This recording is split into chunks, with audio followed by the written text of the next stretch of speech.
Hi, this is Ian, publisher of Easy Genie Archival Quality Genealogy Charts and Forms. Today I'm going to be talking about searching for the 1880 census on FamilySearch.org and downloading free copies of the records that you find. If this video helps, please take a moment to like it and follow me, and let's get started. FamilySearch.org is a fantastic resource for finding genealogy records. I use it all the time.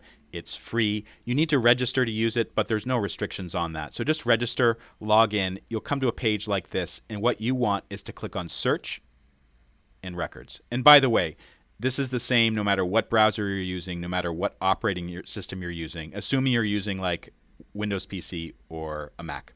Okay, you'll come to this particular page. While you can start entering names right here and get to the census that way, I don't recommend doing it because it will show lots of other records too. So what I usually do, if I know I'm searching a certain collection, that is 1880 census, I'll just go to find a collection and then type it in, 1880 census. Yes, you'll see lots of other census information from Illinois, from other countries, Switzerland. What we just want is a United States Census 1880. This is the federal census all over the country, and this page pops up. Okay, let's say that we're searching for someone named Marcus Smith, and they lived in a town in Kentucky.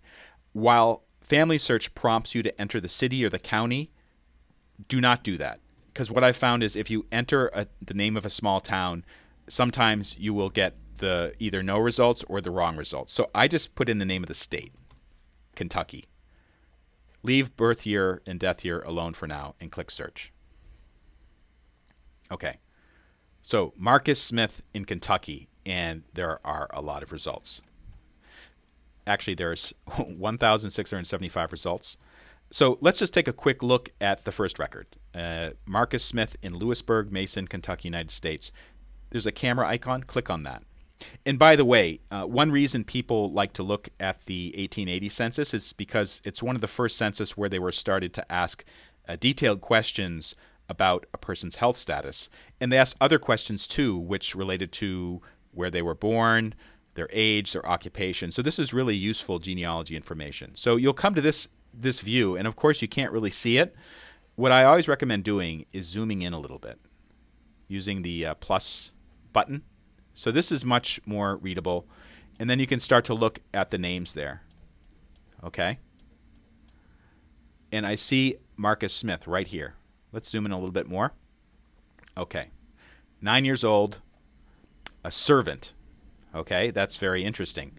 I believe this says seasonal, and then there's other information over here about where they were born, where their parents were born, etc. So what I'm going to do is I'm going to download a copy of this. I always recommend downloading a copy. While you can keep it on Family Search, I always think that having a copy at your fingertips, either on your hard drive or printing it out, is a good idea. So I'm going to give it a name. Actually, this is the way I usually do it. 1880 Census, Marcus Smith, Kentucky. And I'm just going to call it test. And I'm going to save a copy of it. Okay? All right.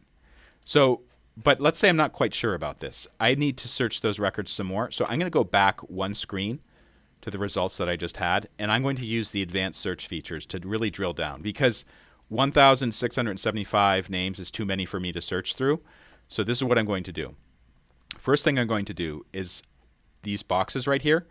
This means you will match exactly whatever you type in the field.